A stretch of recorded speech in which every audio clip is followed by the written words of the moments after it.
Olá, meu amigo e minha amiga, tudo bem com você? Muito obrigado por sua companhia aqui no programa Teólogos. Eu queria que você já tivesse em suas mãos a sua Bíblia, uma caneta, um caderno, para tomar nota das coisas importantes que hoje vamos conversar. Você já sabe que aqui em nosso programa nós estudamos a Palavra de Deus com tempo, com calma e com profundidade. Nós queremos conhecer o texto bíblico, mas acima de tudo, queremos aprender a fazer cada vez mais e melhor a vontade do nosso Pai Celestial. Se você tem interesse em aprofundar seus conhecimentos bíblicos, eu vou lhe dar uma dica, uma sugestão muito importante. Anote aí, biblia.com.br é um site onde você pode encontrar diversos materiais que vão colaborar, vão permitir com que você aprofunde seu conhecimento da Palavra de Deus. biblia.com.br. E você pode acompanhar os nossos programas e informações acessando as redes sociais que aparecem aí na sua tela. O apóstolo Pedro, na sua segunda carta, no capítulo 1, versículo 20, escreve o seguinte: sabendo primeiramente isto, que nenhuma profecia da Escritura provém de particular elucidação, porque nunca jamais qualquer profecia foi dada por vontade humana.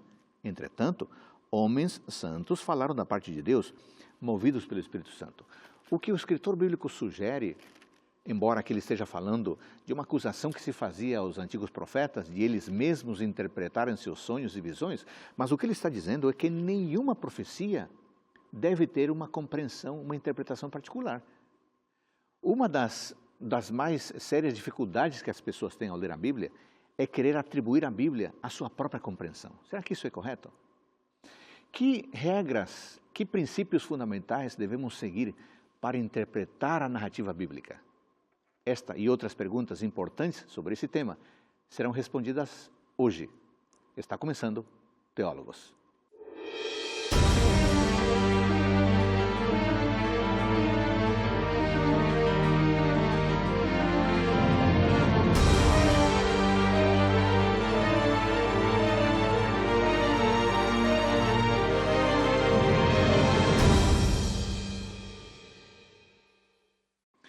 No programa de hoje, o nosso assunto é a interpretação bíblica e a sua riqueza narrativa.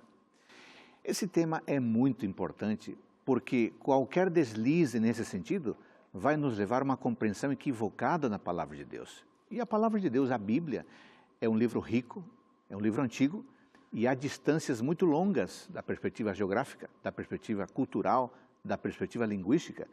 Portanto, se o leitor não tiver cuidado, ele vai compreender de maneira equivocada o texto. E isso pode levar a uma vida equivocada devido à compreensão do que foi lido. Esse tema envolve algumas questões altamente técnicas. Por isso que nós convidamos para hoje o pastor Wanderson Domingues. Pastor Wanderson, muito obrigado pela gentileza, o tempo que você dedica para estar aqui conosco. Uma satisfação, pastor, podermos estar juntos e junto com o nosso amigo, nosso telespectador, estudante da Palavra de Deus, nós entendermos como estudarmos a Bíblia corretamente, quais são as ferramentas que estão à nossa disposição, à disposição de todos. Você não precisa ser um especialista para você compreender o essencial da Palavra de Deus. É isso que é importante, porque às vezes dá a impressão que para compreender o texto corretamente tem que ter um doutorado. Algumas pessoas acham isso, né? Porque elas não são especialistas em teologia, elas nunca vão conseguir interpretar o texto e elas precisam de uma espécie de sacerdote, de líder religioso, de um guru, para que elas entendam o essencial para a salvação. Isso não é a realidade bíblica. Então vamos dar uma informação ao nosso amigo e amiga que nos acompanha, já para aliviar desde o início.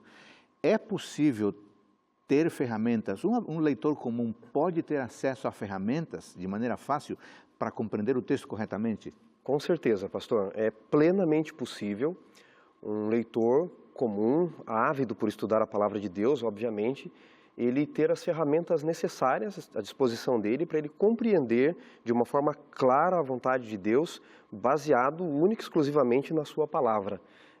Não é necessário, portanto, que ele seja um ultra especialista no assunto. Se ele puder e tiver à disposição tempo para estudar e se especializar cada vez mais, melhor ainda. Mas qualquer leitor pode, com certeza, abrir a palavra de Deus e com os recursos que nós vamos apresentar hoje nesse programa, entender a palavra de Deus de maneira fácil, de maneira simples e também de maneira profunda. Muito bem. Amigo, o pastor Wanderson é um estudioso da Palavra de Deus, porque além da graduação em teologia, ele fez um mestrado em teologia e agora está na fase final, já indo para a defesa do seu doutorado, que é no Novo Testamento, né? Exatamente. E o que você tem pesquisado de profundo assim na Palavra de Deus? Pastor, a minha área de atuação específica, ela é o Novo Testamento. A gente trabalha toda a Bíblia, mas atua especificamente no Novo Testamento. Dentro do Novo Testamento, a gente trabalha basicamente o Novo Testamento todo, o período intertestamentário, o cristianismo primitivo, que é pós-Novo Testamento também, mas a minha área específica mesmo de estudo é o Evangelho de João. Okay. Dentro do Evangelho de João, eu estudo o texto como revelador dos dias da comunidade. Tudo que nós podemos saber a respeito da comunidade está implícito no seu texto. O texto nos revela. Então nós estudamos a partir daquilo que o texto nos traz, como eles pensavam, os estratos da sociedade, o que eles pensavam de política, o que eles pensavam sobre religião, o que eles pensavam sobre família, e tudo isso o leitor encontra na riqueza do texto. Muito bem. Eu quero adiantar uma informação para você aqui, ó. Nesta nova temporada, vamos ter um programa dedicado exclusivamente a João, com você mesmo, viu? Então nós vamos ter uma temporada e eu espero que você tenha esse tempo para acompanhar. Pastor Wanderson, vamos entrar aqui na nossa discussão de hoje. Afinal de contas, por que é necessário que o leitor faça uma interpretação correta das Escrituras? Eu não posso chegar e ler e já, com o conhecimento que eu tenho, dizer o que isto significa, o que não significa? Veja, pastor, a Bíblia, primariamente, ela não foi escrita para nós. Primariamente, a Bíblia tinha os seus leitores, os seus destinatários primários, que eram aqueles que viviam nas comunidades cristãs ou judaicas do primeiro século anterior, quando alguns outros textos também foram escritos. Então, esse abismo de tempo que existe entre nós, essa distância, não só de tempo, como também cultural, e também na estrutura de pensamento daqueles que leram a Bíblia como leitores primários e daqueles que escreveram a Bíblia, eles podem nos dificultar algumas coisas se nós não respeitarmos algumas regrinhas básicas de interpretação. E eu já adiantaria algumas das mais básicas. Então vamos. Seriam elas: quem escreveu?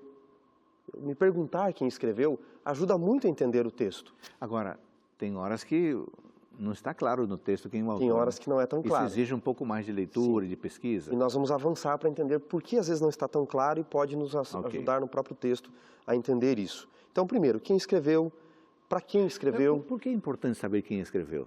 É importante pelo seguinte, às vezes eu posso não conhecer uma criança, aliás, eu posso não conhecer todo o passado de uma criança. Eu posso não conhecer seu pai, sua mãe, seus avós, mas embora eu não conheça todo o passado dessa criança, eu sei que essa criança teve pai, ela não surgiu do nada. Se eu puder conhecer o passado dessa criança, os psicólogos dizem muito isso, o contexto em que ela foi criada, quem a criou, me ajuda muito para tentar entendê-la e ajudá-la em suas dificuldades também. Então, se eu entendo o pensamento de quem escreveu, as suas crenças, as suas limitações, eu vou dar 2 exemplos aqui, muito básicos, porque é importante entendermos quem escreveu, o autor, se pudermos entender. Sim. Nem em todos os textos isso ficará tão claro, mas se pudermos entender, nos aproximar que ele era um pensador judeu, um discípulo, quem ele era afinal, ou se ele não era um judeu, isso nos ajuda muito. Vamos pegar, por exemplo, o livro de Atos. Atos, segundo os primeiros historiadores da igreja, a tradição da igreja, e segundo o próprio livro de Atos, em suas evidências, foi escrito por Lucas. Ok. O mesmo que escreveu o Evangelho. Lucas, ele era médico e provavelmente também advogado, pela sua escrita em Atos, dá a entender nas suas expressões de direito romano que ele conhecia muito bem de leis também. E o próprio livro de Atos começa muito parecido com o livro de Lucas, não é? Eu vou ler só o início. Sim. No capítulo 1, ele diz assim: escrevi o primeiro livro, ó Teófilo, relatando todas as coisas, eu leio o capítulo 1, o verso 1. Relatando todas as coisas que Jesus começou a fazer e ensinar até o dia em que, depois de haver dado o mandamento por intermédio do Espírito Santo aos apóstolos que escolhera, foi elevado às alturas, não é? Foi assunto aos céus. Sim. Esse é mesmo o início, se um leitor curioso quiser ver o início de Lucas, capítulo 1, verso 1, ele começa da mesma forma: ó, excelentíssimo Teófilo, visto que muitos tentaram empreender uma narrativa coordenada das coisas que entre nós aconteceram, a mim também pareceu bem, depois de acurada investigação, dar-te por escrito tudo, e aí ele continua o livro de Lucas. Então, é o mesmo autor. Quem era Lucas? E aí a gente precisa se valer um pouquinho de alguns livros, alguns manuais que podem nos ajudar a dar informações que a Bíblia ela não vai trazer porque ela é concisa. Sim. Então, eu recomendaria aos nossos amigos telespectadores um livro, por exemplo, de Joaquim Jeremias, intitulado Jerusalém nos Tempos de Jesus.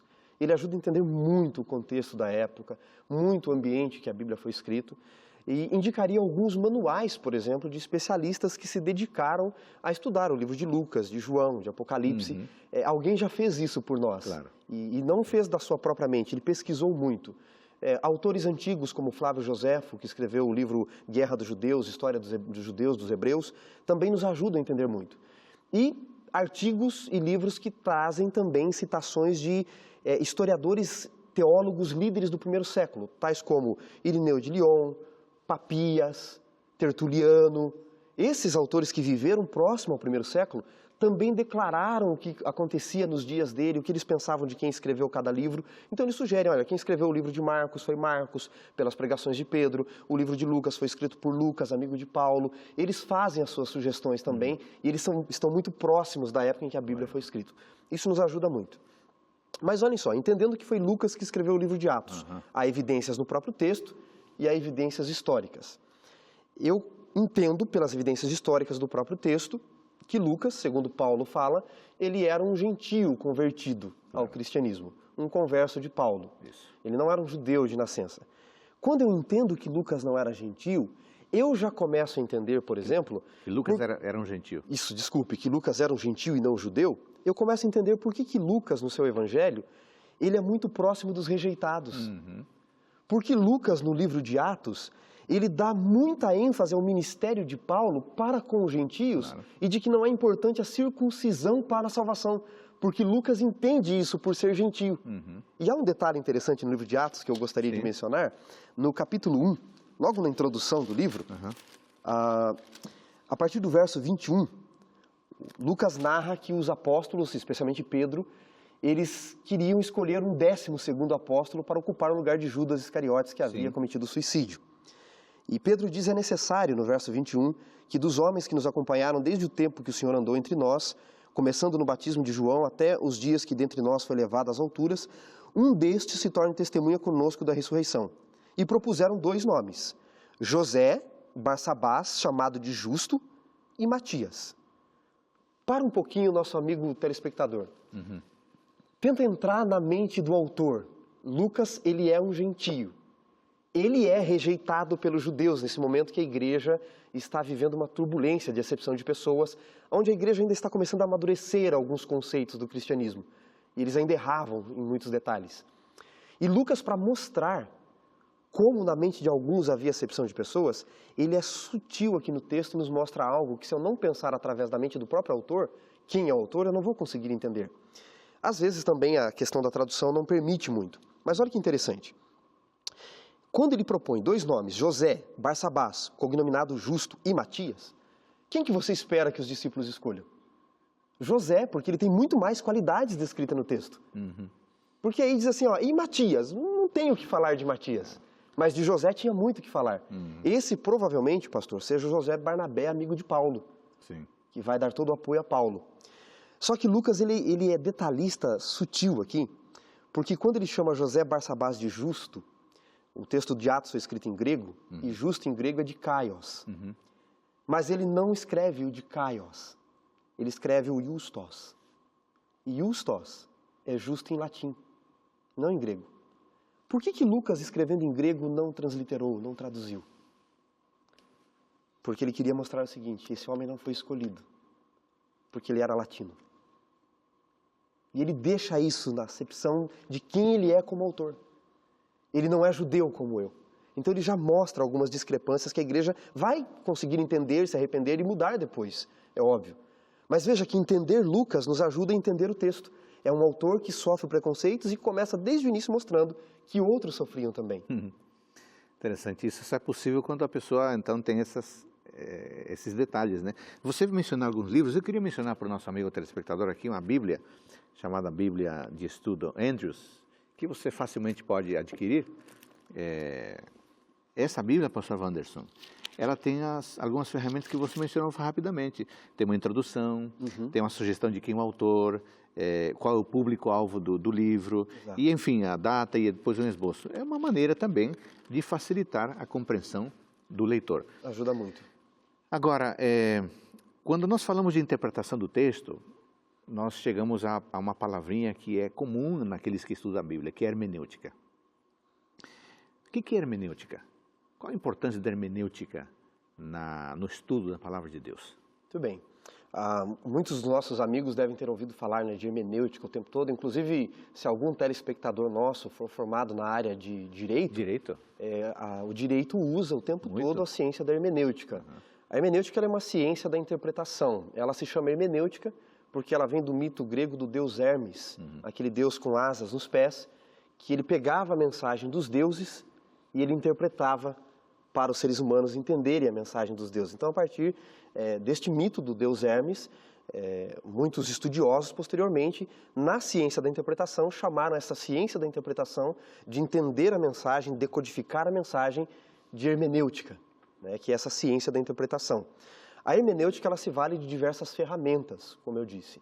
Uma das ferramentas da hermenêutica, e nós vamos falar termos muito técnicos, mas o nosso amigo telespectador vai entendendo, é a exegese, que é um termo, egerkenos, que significa, quase uma redundância a tradução, tirar para fora, extrair aquilo que o texto tem. Então, a hermenêutica se vale de diversas ferramentas para você entender a mensagem, decodificar a mensagem. Dentre as ferramentas está entender quem é o autor, é o contexto em que o texto foi escrito. Para quem esse texto foi escrito, me ajuda muito a entender para quem o texto foi escrito. Já vou dar alguns exemplos também. Entender por que o texto foi escrito, quando esse texto foi escrito. Vou dar um exemplo claro, apenas citando rapidamente. Paulo, escrevendo na primeira carta a Timóteo, ele, num texto que alguns usam para apoiar o machismo, inclusive, ele diz assim que as mulheres fiquem caladas na igreja, que as mulheres calem a boca na igreja. Alguns traduzem desta forma. E alguém pode olhar, uma mulher pode olhar esse texto e dizer assim, eu não quero ler esse livro. Não gosto disso. Olha que livro machista, não é? Mas, na verdade, quando eu olho o contexto em que Paulo escreveu ali, para Timóteo, que era pastor de Éfeso, ele está se dirigindo a algumas mulheres viúvas que iam na casa das pessoas, ficavam sabendo da vida das pessoas e depois queriam contar na igreja da época, na comunidade da época. E Paulo disse que essas aí, elas tenham prudência, seria a melhor tradução. Elas sejam prudentes ao falar na igreja e não falem da vida das pessoas. Muito bem. Então veja como o contexto ajuda a entender o texto. Dá um outro sentido, né? Nós estamos falando sobre a importância da interpretação bíblica e a sua riqueza narrativa. No próximo bloco, nós vamos tratar de alguns princípios fundamentais que são necessários para compreender a palavra de Deus. Voltamos em seguida.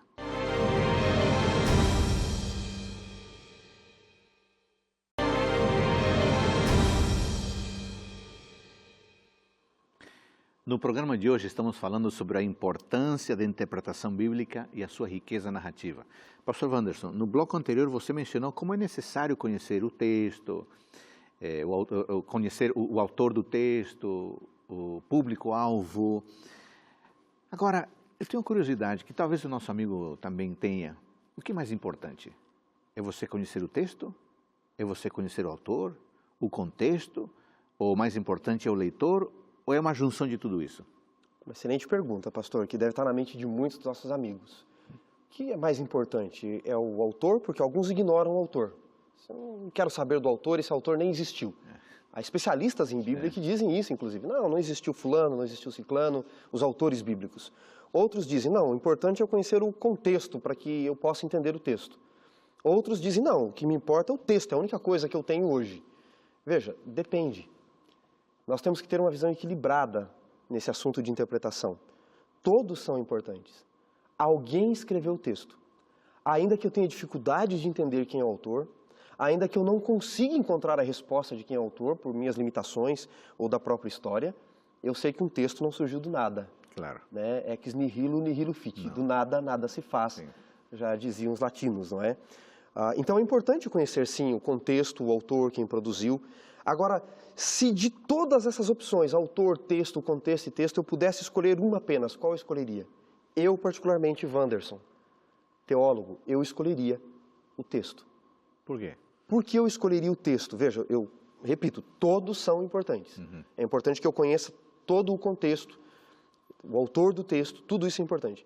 Mas se você pudesse escolher um só, fosse a única opção que você tem, eu escolheria o texto. Há um famoso teólogo da Oxford University, John Ashton, especialista em Novo Testamento, ele dizia assim: tudo que nós podemos saber hoje a respeito do contexto em que o texto foi escrito está inserido no próprio texto.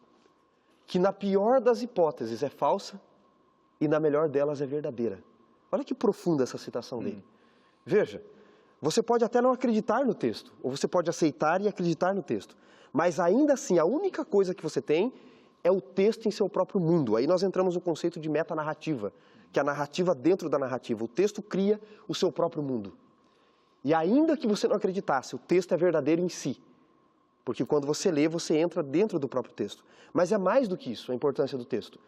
Porque eu não consigo, através da arqueologia, achar todo o ambiente, reconstruir todo o ambiente. Nem através de outros historiadores. São citações que eu tenho isoladas, citações importantes, é verdade. Mas dentro do texto eu tenho informações muito importantes. Eu dei no bloco anterior o exemplo de Lucas. Sim. Num verso, numa palavra, o que ele está querendo nos mostrar do que eles estavam vivendo naquele momento. Então, o texto em si, ele é o mais importante de todos. Por isso que não foi tão preservado toda a reconstrução arqueológica, todos os historiadores, mas Deus escolheu preservar em si o texto em sua riqueza e em sua inspiração. Muito bem. Você, no primeiro bloco, você já adiantou algumas ferramentas, mas eu queria que agora você desenhasse para nós quais são os princípios mais importantes que o leitor deve observar para ter uma interpretação correta da Escritura. Vamos, então, avançar, né? Eu dei algumas bases, os primeiros degraus da questão da interpretação. E vamos mostrar algumas referências bíblicas também para essa interpretação. Em João, no Evangelho de João, se nosso amigo telespectador, por favor, puder acompanhar, para não acreditar só no que nós falamos, mas naquilo que a Bíblia diz. O Evangelho de João, no capítulo 5, um verso conhecido de muitos, Jesus, num diálogo e numa afirmativa com os fariseus, ele diz o seguinte, capítulo 5, o versículo é o versículo 39. Jesus diz assim: vocês examinais as Escrituras, porque vocês julgam ter nela a vida eterna. E são elas que testificam de mim. Então veja, Jesus está dizendo, vocês estão examinando as Escrituras, porque vocês querem encontrar nela a vida eterna. E de fato elas testificam de mim. Jesus não repreende o fato deles examinarem as Escrituras. Jesus apoia esse fato. O problema é que eles não estão compreendendo da forma como deveriam, ou não estão querendo enxergar. Ou seja, eu posso examiná-la e eu posso não estar enxergando ainda a verdade que está dentro dela. Então, como posso eu encontrar essas verdades dentro da palavra de Deus? No livro de Isaías, no capítulo 8, um outro texto que nossos leitores, nossos telespectadores conhecem, capítulo 8 de Isaías, o verso 20. Isaías 8, verso 20. Sim. O profeta Isaías diz, a lei e ao testemunho. Se eles não falarem desta maneira, jamais verão a alvo. E o contexto aqui está falando, inclusive, de falsos profetas, de falsos ensinadores. O profeta, ele era um ensinador da palavra de Deus mais do que adivinhador em si. Então, nós temos que estar de acordo com a lei e o testemunho. Ou seja, a primeira regra é de que a Bíblia é sua própria intérprete. Se aquilo que eu estudo estiver contradizendo outras partes da Bíblia, eu não deveria continuar me firmando nela. Isso significa, pastor Anderson, que eu não posso criar toda uma doutrina em cima de um texto isolado? Exato. Eu não posso pegar um texto isolado do seu contexto, do seu autor, de quem foi escrito, dos demais textos que estão à sua volta. Nós chamamos de perícope, porque a palavra peri é acerca de, em grego. Então, aquilo que está acerca, ao redor. Eu não posso ignorar tudo isso. Pego um texto e, em cima desse texto, eu monto toda uma doutrina. Um exemplo básico, eu pego a parábola de Lucas, onde Jesus fala de Lázaro e do rico. Lucas 16. Isso, Lucas capítulo 16. Eu tenho que olhar o contexto. No capítulo 15, Jesus está contando parábolas sobre a salvação. No capítulo 16, ele usa outros exemplos para isso. Mas ali Jesus diz que um morre e vai para o inferno, o outro morre e vai para o céu. Bom, eu pego esse texto isolado, que é uma parábola, inclusive, não é uma discussão teológica de uma doutrina, e monto toda uma doutrina ignorando todos os textos que vêm desde o Antigo, do Novo Testamento. Eu ignoro, por exemplo, Eclesiastes 9, 5 em diante, Eclesiastes 12, verso 7. Que fala na realidade da que morreu, morte, né? acabou. Eu ignoro os textos de 1 Tessalonicenses, que Paulo escreveu no capítulo 4, versos 13 ao 16, que Jesus virá para ressuscitar os que morreram. Ora, se eles já estão em algum lugar, porque Jesus virá para buscá-los. Não é? Jesus os devolve. Então eu não posso fazer isso. Eu tenho que respeitar os demais textos da Bíblia. Nenhuma doutrina deveria ser firmada, acreditada, num único texto isolado. Tem que haver diversos textos que apoiam isso. E Jesus, pastor, estudava a Bíblia desta forma. E há um exemplo na Bíblia de que quando ele pegava um assunto bíblico, ele não se baseava num único texto isolado. Em Lucas, no capítulo 24... Caminho de Emaús. Exatamente. Ele está, logo após a ressurreição, conversando com os discípulos que estão indo para o caminho de Emaús, estão indo a caminho de Emaús, uma vila ali próxima a Jerusalém, e eles estão discutindo sobre o que havia acontecido, e Jesus aparece para eles, eles não reconhecem Jesus a princípio, e Jesus pergunta para eles: o que vocês estão discutindo aí à medida que vocês caminham? Capítulo 24, verso 17. E eles falam, olha, de tudo que aconteceu em Jerusalém, que Jesus morreu, etc. E olha só que curioso, no verso 25, Jesus diz assim para eles: ó nécios e tardos de coração, para crer em tudo que os profetas disseram. Porventura não convinha que o Cristo padecesse e entrasse na sua glória? Agora notem o verso 27. Ele é chave para entendermos como Jesus estudava um tema da Bíblia. O verso 27 diz: e começando por Moisés, e discorrendo por todos os profetas, expunha-lhes a que a seu respeito constava em todas as Escrituras. Jesus discorria sobre um assunto em diversos textos, não em um texto isolado apenas. Ele tinha segurança para fazer isso. Agora, isso exige do leitor uma abrangência, uma familiaridade e um estudo, então, de todo o texto canônico. Exato. Não apenas aquilo que é da sua preferência. Alguns, pastor, dizem, olha, o Antigo Testamento não precisa mais ser estudado, ele não vale mais. Mas não é isso que a Bíblia diz. Se nós dermos um pulinho que Paulo escreve a Timóteo, texto também conhecido dos nossos leitores, no capítulo 3 da segunda carta a Timóteo, capítulo 3, verso 16, Paulo diz assim: toda Escritura é inspirada por Deus. E eu quero lembrar aos nossos amigos, telespectadores, que a segunda carta de Paulo a Timóteo foi o último documento que Paulo escreveu antes da sua morte. Ou seja, muitos textos já haviam sido escritos antes, inclusive de Paulo, do Novo Testamento. Então Paulo está se referindo a toda Escritura. Não só o Novo, não só o Antigo Testamento, mas a Bíblia vista como um todo. Por que é importante estudarmos o Antigo e o Novo? Porque a Bíblia é escrita não para falar de tudo. A Bíblia não foi escrita para falar de toda a ciência, de toda a física, de toda a biologia. A Bíblia foi escrita para contar a história de um grande conflito entre o bem e o mal, de como seres criados por Deus usaram de forma errada a sua liberdade e como são as ações de Deus para resguardar a nossa liberdade e a equidade social do universo, me valendo um pouquinho de Kant aqui em sua equidade social, para que Deus possa manter a harmonia do universo, portanto, o equilíbrio do universo, e como ele faz isso respeitando as leis. Então ele conta a história desde a origem, a entrada do pecado, de como ele faz aliança com alguém, escolhe um povo para representá-lo, e de como deste povo nasce o Redentor, que é o Messias. Toda a Escritura é importante, porque um cumpre o outro e explica o outro. Interessante. Pastor Wanderson, um antigo ditado diz que papel suporta tudo. Algumas pessoas podem pegar esse ditado e dizer, bom, se papel suporta tudo, então esse texto aqui escreveram, forjaram uma história, mas não tem como confiar nesse texto. É um texto antigo. Eu quero perguntar para você, é possível confiar nesse texto? Como é que eu tenho prova da sua confiabilidade de ser a palavra de Deus?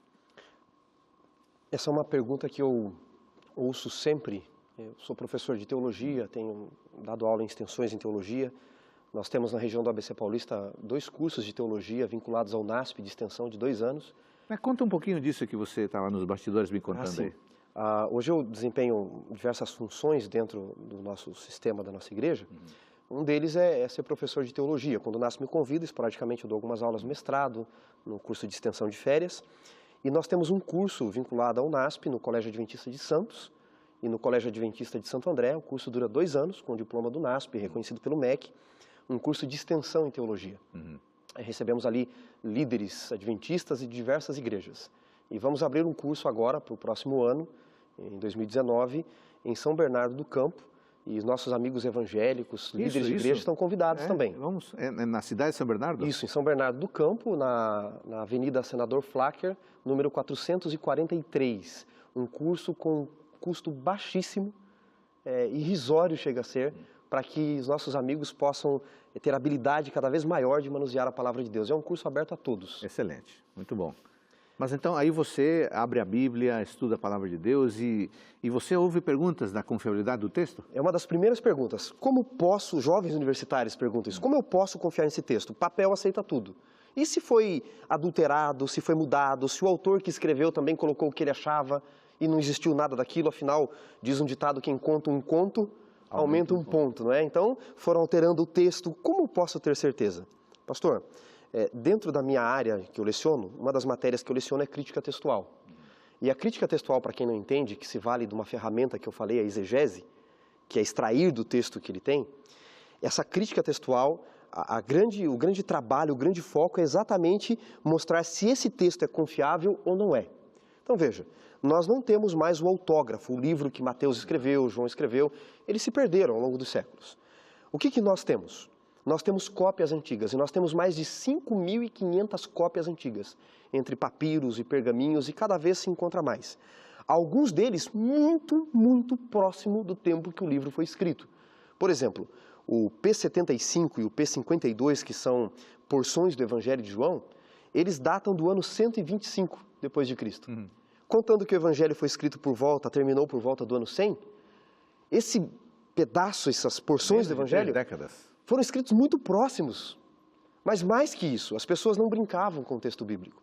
Quando eu pego esses documentos antigos que nós temos hoje, papiros, pergaminhos, códices, que são ajuntamentos de livros do 2º século, do 3º século, os códices mais importantes são o Códice Sinaítico, Códice Vaticano, Códice Alexandrino, que são contados do início do 2º século, ali, na primeira metade do 2º século. E eu comparo com o texto bíblico que eu tenho hoje. Esses livros antigos, essas cópias antigas, eles são 99,9% iguais. Então, pastor Wanderson, eu posso dizer com certeza que o texto que eu tenho aqui é o texto que os profetas nos entregaram. Exatamente. Mas esse 0,1%? É um detalhezinho de tradução que muda, que não mexe em doutrina, porque nenhuma doutrina é baseada num único texto, num único verso da Bíblia. Nenhum livro, ao longo de todos os tempos, pastor, eu falo sem medo de errar, nenhum livro foi tão criticado, tão debatido, tão estudado, tão averiguado quanto a Bíblia. Se nós lançássemos a mesma crítica que fazemos à Bíblia aos livros de Sócrates e Platão, nós diríamos que não foi eles que escreveram. Se nós fizéssemos a mesma crítica que nós fazemos à história da Bíblia, a história de Alexandre não teria existido e ninguém contesta. Então, nenhum livro foi tão estudado, nenhuma história tão debatida, tão averiguada quanto a Bíblia, e ela tem se mantido ao longo dos séculos. Você pode confiar. E essa distância que você mencionou entre autógrafo e a cópia que temos hoje, de 25 anos, 30 anos, ela não existe em livros antigos, né? Não existe. É muito maior. É muito maior, como eu disse. E ninguém questiona, né? Os livros de Sócrates e Platão datam em mais de 200, as cópias mais antigas que temos, da sua morte. A primeira história de Alexandre o Grande, que ele passou ali pela região da Ásia, etc., datam em 250 depois da sua morte. E ninguém questiona eles. Mas a Bíblia todos querem questionar. Mas Deus não tem problema com isso. Porque quanto mais ela é questionada, mais segura fica a nossa confiança na Bíblia. Agora, então, o texto que nós temos, pastor Wanderson, é o texto que foi revelado por Deus aos profetas. Eu, quando era um garoto estudante de teologia, no primeiro ano, tínhamos uma matéria chamada Introdução Geral à Bíblia. E o nosso professor, um querido professor, dizia assim: o texto, a Bíblia, não contém a palavra de Deus. A Bíblia é a palavra de Deus. A Bíblia contém ou a Bíblia é a palavra de Deus? Esse é um outro debate entre os especialistas muito grande, né? Alguns dizem a Bíblia não é a palavra de Deus, ela apenas contém a mensagem divina. Outros dizem não, Muitos profetas chamaram a Bíblia de a palavra de Deus, o Senhor falou, as Sagradas Escrituras, o Senhor me disse. Você encontra isso nos profetas, no próprio Paulo. Paulo, escrevendo aos Coríntios, no capítulo 11, ele diz assim, porque eu vos entreguei, vos transmiti o que também o Senhor me deu, me entregou, porque o Senhor, ou seja, ele está dizendo, Jesus me falou o que eu estou dizendo para vocês. A Bíblia, afinal, ela é ou contém a palavra de Deus? As duas coisas. A Bíblia, ela é divino e humana, pastor. Num certo sentido, ela contém a mensagem divina. E num outro certo sentido, ela é a palavra de Deus. Vou explicar melhor. Em que sentido ela contém a mensagem divina? Deus não ditou a Bíblia para os profetas. Quando ele escolheu homens santos, o senhor leu esse texto no início, em Pedro ali, Deus não ditou, ele não disse assim, Pedro, Paulo, João, pega aí a sua caneta, a sua pena e vai escrevendo. E aí ele foi ditando, e o apóstolo, o profeta disse, Senhor, para aí que eu me esqueci. E aí ele, olha, vou repetir de novo. Não, não foi assim o processo. Deus, ele inspirou os profetas. Nós não cremos em inspiração verbal. Então Deus respeitou a individualidade, o estilo literário, as limitações de cada um. A Bíblia é a mensagem divina em palavras humanas. E esse humano foi respeitado em suas limitações. Tá? Alguns profetas eram mais exímios, lembravam de detalhes, outros não eram tão detalhistas. Então, nesse sentido, a Bíblia contém a mensagem divina, porque Deus não ditou, Deus não escreveu também. Mas no sentido inspirativo da sua mensagem e do poder, ela é a palavra de Deus, porque ela vai além daquilo que os profetas escreveram. Aliás, queria lembrar que alguns profetas escreveram algumas coisas, como Daniel, como o próprio Joel no capítulo 2, que nem eles entenderam toda a amplitude daquilo que eles escreveram, porque a Bíblia transcende a eles mesmos. E nós hoje temos condições de compreender, porque temos uma informação mais completa. Amigo, amiga, nosso tema está sendo a interpretação bíblica e as riquezas da narrativa da Palavra de Deus. No próximo bloco, vamos abordar o tema, a seguinte pergunta, a Bíblia tem erros? Como lidar com informações que são aparentemente equivocadas? Voltamos num instante.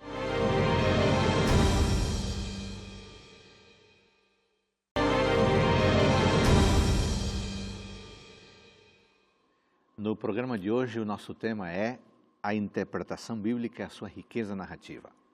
O nosso convidado é o pastor Wanderson, um especialista na Bíblia e um especialista no Novo Testamento. Pastor Wanderson, aqui em Mateus 27, 37, não vou ler apenas, vou mencionar, está escrito assim, que na cruz de Cristo estava escrito, este é Jesus, o Rei dos Judeus. Marcos, referindo-se à mesma inscrição, diz que a inscrição era o Rei dos Judeus. Lucas diz, este é o Rei dos Judeus. João, por sua vez, menciona que a frase era, Jesus Nazareno, o Rei dos Judeus. Eu fiquei intrigado com isso. Quero te fazer uma pergunta. A Bíblia contém erros? Esse seria um erro? Muito bem, pastor. Uma pergunta fantástica também. Esse é um exemplo de muitos outros, né, que podem existir. Então, para construirmos a resposta e mantermos a confiabilidade da Bíblia, eu vou rodear a sua pergunta e vou trabalhar esses textos no final, ok? Eu disse no bloco anterior que nós não cremos que Deus ditou a palavra de Deus, a Bíblia. Deus, ele deu a ideia, a visão, como se o profeta tivesse visto um quadro, para exemplificar, e se nós dois víssemos um quadro agora, iríamos descrever a nossa maneira. É verdade. Individual, diferente. E o profeta foi escrevendo. Outros, como Lucas, nós mencionamos, ele pesquisou, e Deus inspirou na pesquisa. Portanto, nós cremos em inspiração ideológica, de pensamento, não num ditado verbal. Então, esses aparentes erros da Bíblia, aqueles que creem na inspiração verbal, têm dificuldade de explicar, porque se Deus ditou, Deus errou? Se há discrepâncias aparentes, Deus discorda de si mesmo? Então, vamos entender o contexto dessa inspiração, algumas ferramentas à nossa disposição, e isso vai ficar muito claro como o texto é confiável. Então, eu vou usar outros exemplos para chegar nesse. Posso fazer assim, claro, pastor? Vamos. Em Mateus, ainda no capítulo 27, Sim. no verso 9, fala que Judas vendeu Jesus por 30 moedas de prata, era o preço de um escravo homem. Sim. E diz no verso 9 que se cumpriu, quando Judas devolve a moeda lá com remorso, ele joga a moeda e compra um campo de sangue. Verso 9 diz, cumpriu-se que foi dito por intermédio do profeta Jeremias. Tomaram 30 moedas de prata, preço em quem foi estimado aquele que alguns dos filhos de Israel avaliaram, e deram pelo campo do oleiro. Há um problema nesse texto aqui, porque Jeremias nunca escreveu isso. Sim. Ao contrário, quem escreveu foi Zacarias, no capítulo 11, nos versos 12 e 13. E eu quero ler com o nosso amigo telespectador, Zacarias, é o penúltimo texto, o penúltimo livro do Antigo Testamento, capítulo 11, versos 12 em diante. Diz, e eu lhes disse, se vos bem parece, dai o meu salário, se não deixai. Pesaram, pois, o meu salário 30 moedas de prata, e o Senhor me disse, arroja isso ao oleiro, esse magnífico preço que foi avaliado por eles. E o texto continua. Então, Jeremias não escreveu, mas Mateus disse, foi Jeremias que escreveu e se cumpriu o que ele disse. Se Deus tivesse ditado, Deus errou. É que Deus não conhece a sua própria palavra. Pois é, será que a mente de Deus, a memória de Deus é tão falha? Mas nós não cremos em inspiração verbal. Deus não ditou para Mateus. Mateus foi testemunho ocular do que havia acontecido da história de Jesus e Deus o inspirou a escrever aquilo que ele viveu. E não haviam Bíblias disponíveis como nós temos hoje para consultar. Claro. Havia no templo, na sinagoga, pedaços da Bíblia do Antigo Testamento. O povo de Israel tinha a Bíblia na memória, e a memória humana é falha. Então, Zacarias, Jeremias, é um nome até parecido. Mateus pensou, Zacarias ou Jeremias? Zacarias foi Jeremias, mas não foi. Foi Zacarias. Agora, isso nos faz desconfiar da Bíblia? Não, porque não foi Deus que ditou, foi a mente falha do profeta. O que o nosso amigo telespectador precisa entender é que Deus respeitava a individualidade do profeta. Por isso nós temos 4 evangelhos que descrevem o mesmo personagem, a mesma história, e cada um de um ângulo diferente. Alguns profetas, pastor Adolfo, eles eram detalhistas, outros eram extremamente esquecidos. O mais esquecido de todos os profetas, sabe quem era? Quem que era? Paulo. Paulo era um gênio. E dizem que os gênios são muito esquecidos, né, de coisas mais superficiais. Por exemplo, em 1 Coríntios, no capítulo 1, olha que interessante e engraçado esse texto. A gente consegue ver até o humor da Bíblia aqui. 1 Coríntios, capítulo 1, a partir do verso 12. Sim. Paulo está escrevendo à igreja de Corinto, resolvendo muitos problemas. Um dos problemas que eles tinham era a divisão da igreja.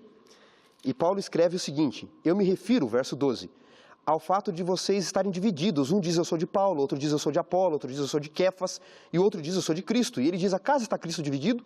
Foi Paulo crucificado em favor de vós? Vocês foram batizados no nome de Paulo?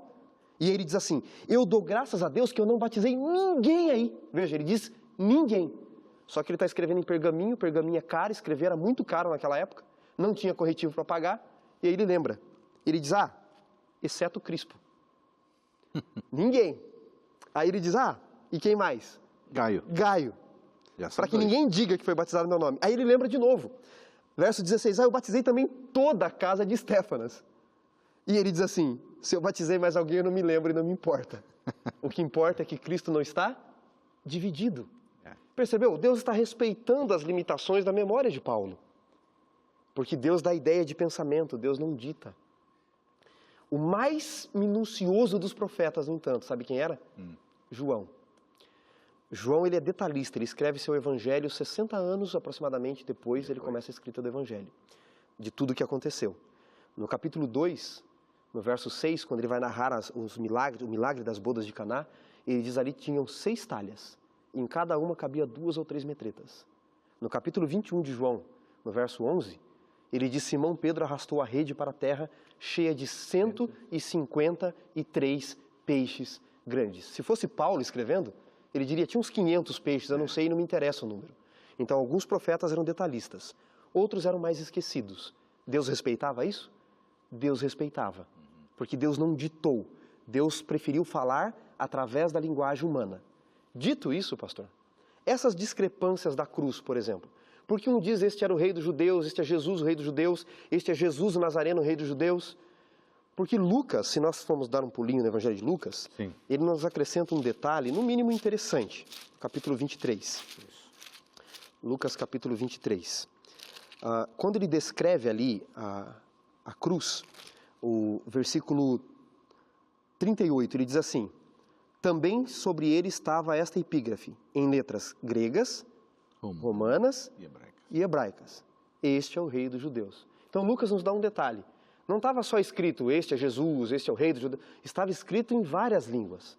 Então, é possível que cada evangelista, cada autor do evangelho, por escrever para um público específico, ele escolheu pegar uma daquelas traduções que estava ali, até porque a tradução, às vezes, é difícil traduzir ao pé da letra. E ele escolheu ressaltar, inclusive, não só pelo problema da tradução, mas ressaltar um aspecto daquele julgamento de Jesus para o público que ele estava. Então, para um, era mais interessante dizer, ó, este é Jesus, o rei dos judeus. Era o que queriam colocar porque era uma afronta ao judaísmo. E um, no caso Mateus, está escrevendo para um público mais judaico. O outro está escrevendo para um público mais helênico. Então, ele tem que explicar que é Jesus, o Nazareno, o rei dos judeus. Este é Jesus, o rei dos judeus. Então, a intenção de escrever a cada público, a memória do autor, alguns estavam presentes, outros não estavam, a tradução, tudo isso faz com que cada um ele pegue um aspecto daquela escrita e tente fazer um destaque, pensando no seu leitor, pensando se era testemunha ou não, em quem contou para ele o fato, se ele foi testemunha do fato e o aspecto que ele quer destacar daquele julgamento. Agora, duas verdades prevalecem nas quatro placas. Sim. Aí, que o crucificado é rei e é rei dos judeus. Ele é dos judeus. E esse aspecto tem que ser importante, por quê? Porque no julgamento para eles preferem escolher César como rei. Num julgamento para outro, eles preferem escolher o mundo como rei, que é em João. O mundo é quem nos governa. Então eles querem dizer o seguinte, vocês estão rejeitando aquele que é rei de vocês. Agora eu estava pensando aqui, pastor Wanderson, os copistas, né?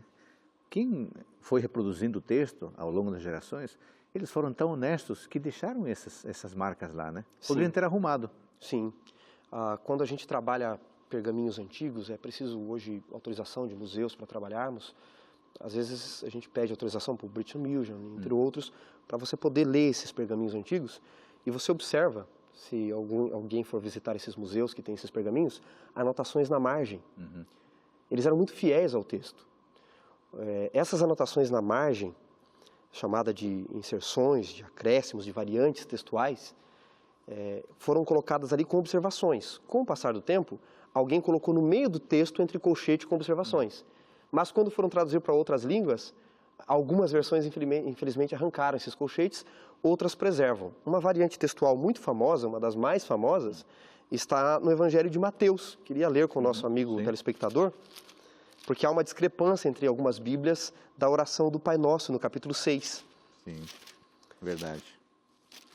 O final da oração do Pai Nosso, né, começa dizendo Pai Nosso que estás no céu, etc. Mas no final, o verso 13 diz, não nos deixe cair em tentação, mas livra-nos do mal. Muitas Bíblias param aqui. E outras Bíblias têm entre colchete, algumas não está mais entre colchete, está escrito, porque teu é o reino, o poder e a glória, para sempre. Amém. Esse texto estava ou não no original que Mateus escreveu? Não temos original, mas as cópias mais antigas não trazem. Elas trazem na margem essa anotação. Então deveríamos parar a oração do Pai Nosso no Livra-nos do Mal? Se você quiser, não há problema. Mas se eu quiser continuar, posso continuar? Isso aqui não é bíblico? Na verdade, como esse texto foi usado em doxologia da igreja, nos séculos que avançavam, esse texto era usado no final dos cultos, inclusive, o que o copista percebeu? Ele percebeu que a oração do Pai Nosso, que era usado na adoração, ela acabava muito abruptamente, ela encerrava assim de uma forma muito brusca. E ele resolveu colocar um final. Então o que ele fez? Ele foi em 1 Crônicas 29, verso 11, ele pegou toda uma oração de Davi, que ele diz que Deus é grandioso, dele é todo o poder, ele reina para sempre, e ele resumiu, porque teu reino, o poder e a glória, e colocou do lado para que tivesse um final na oração do Pai Nosso. Mas estava do lado, e isso é confiável para nós. E volto a repetir, pastor, nenhuma doutrina bíblica, nenhuma crença é baseada num único texto, e especialmente num texto duvidoso. E nenhuma dessas doutrinas dependem dessas variantes. Exato, não depende dessas variantes. Agora, então fica claro para nós, amigos que nos acompanham, que a ideia da inerrância bíblica não se sustenta. Não se sustenta a partir dessas observações que você acabou de fazer. Agora, resumindo esse ponto, pastor Wanderson, o que fazer então com essas aparentes discrepâncias? Mencionamos uma, mas há outras. Como lidar com elas? Existe um princípio da hermenêutica, uma ferramenta de interpretação que os juristas usam, inclusive quando uma lei se choca com a outra. É a harmonização dos textos por um princípio maior. Então, no caso das leis, é para preservar a Constituição, que é o poder maior. No caso da Bíblia, nós sempre temos que procurar harmonizar. Ou você entende que a Bíblia se contradiz e ignora o texto, rasga o texto, ou você diz não. Deus respeitou a individualidade de cada profeta, cada um enxergou a sua maneira. É por isso que um relata 2 leprosos, 2 endemoniados, outro 1, 2 cegos, o outro 1, porque cada um quis dar um destaque, cada um quis dar uma ênfase daquela citação. Então eu começo a me valer de princípios de harmonização, porque a Escritura se auto-interpreta, mas ela trabalha em sua harmonia. Um texto não contradiz o outro. Então, quando eu me deparo diante dessas aparentes contradições, o que eu devo fazer? Olha, um autor escreveu que eram 2 endemoniados, o outro disse que é 1. Ah, não confio mais no texto bíblico. Não. Lucas, que escreveu que era apenas 1, ele queria dar a ênfase naquele. Ele não está dizendo que não havia outro. Às vezes o que a Bíblia não diz é o que ela está dizendo também. Nós temos que nos atentar para o silêncio do texto bíblico. Mas...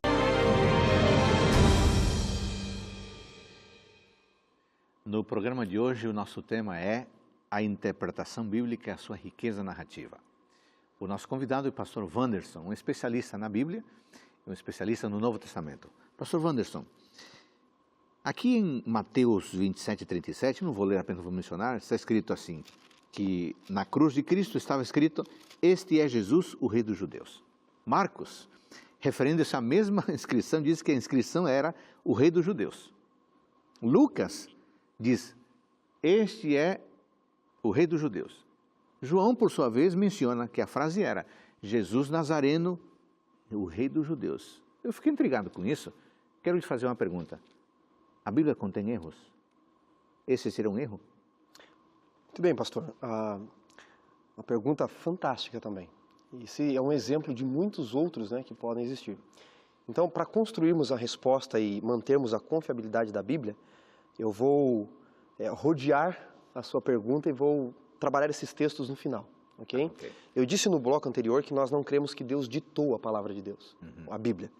Deus, ele deu a ideia, a visão, como se o profeta tivesse visto um quadro, para exemplificar, e se nós dois víssemos um quadro agora, iríamos descrever a nossa maneira. É verdade. Individual, diferente. E o profeta foi escrevendo. Outros, como Lucas, nós mencionamos, ele pesquisou, e Deus inspirou na pesquisa. Portanto, nós cremos em inspiração ideológica, de pensamento, não num ditado verbal. Então, esses aparentes erros da Bíblia, aqueles que creem na inspiração verbal têm dificuldade de explicar, porque se Deus ditou, Deus errou?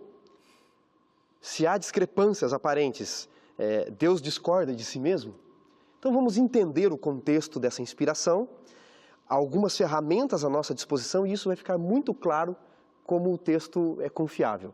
Então, eu vou usar outros exemplos para chegar nesse. Posso fazer assim, pastor? Claro, vamos. Em Mateus, ainda no capítulo 27, Sim. No verso 9, fala que Judas vendeu Jesus por 30 moedas de prata, era o preço de um escravo homem. Sim. E diz no verso 9 que se cumpriu, quando Judas devolve a moeda lá com remorso, ele joga a moeda e compra um campo de sangue. Verso 9 diz, cumpriu-se que foi dito por intermédio do profeta Jeremias. Tomaram 30 moedas de prata, preço em quem foi estimado aquele que alguns dos filhos de Israel avaliaram, e deram pelo campo do oleiro. Há um problema nesse texto aqui, porque Jeremias nunca escreveu isso. Sim. Ao contrário, quem escreveu foi Zacarias, no capítulo 11, nos versos 12 e 13. E eu quero ler com o nosso amigo telespectador, Zacarias, é o penúltimo texto, o penúltimo livro do Antigo Testamento, capítulo 11, versos 12 em diante. Diz, e eu lhes disse, se vos bem parece, dai o meu salário, se não deixai. Pesaram, pois, o meu salário 30 moedas de prata, e o Senhor me disse, arroja isso ao oleiro, esse magnífico preço que foi avaliado por eles. E o texto continua. Então, Jeremias não escreveu, mas Mateus disse, foi Jeremias que escreveu e se cumpriu o que ele disse. Se Deus tivesse ditado, Deus errou. É que Deus não conhece a sua própria palavra. Pois é. Será que a mente de Deus, a memória de Deus é tão falha? Mas nós não cremos em inspiração verbal. Deus não ditou para Mateus. Mateus foi testemunho ocular do que havia acontecido da história de Jesus e Deus o inspirou a escrever aquilo que ele viveu. E não haviam Bíblias disponíveis como nós temos hoje para consultar. Claro. Havia no templo, na sinagoga, os pedaços da Bíblia do Antigo Testamento. O povo de Israel tinha a Bíblia na memória, e a memória humana é falha. Então, Zacarias, Jeremias, é um nome até parecido. Mateus pensou, Zacarias ou Jeremias? Zacarias foi Jeremias, mas não foi. Foi Zacarias. Agora, isso nos faz desconfiar da Bíblia? Não. Porque não foi Deus que ditou, foi a mente falha do profeta. O que o nosso amigo telespectador precisa entender é que Deus respeitava a individualidade do profeta. Por isso nós temos 4 evangelhos que descrevem o mesmo personagem, a mesma história, e cada um de um ângulo diferente. Alguns profetas, pastor Adolfo, eles eram detalhistas. Outros eram extremamente esquecidos. O mais esquecido de todos os profetas, sabe quem era? Quem que era? Paulo. Paulo era um gênio.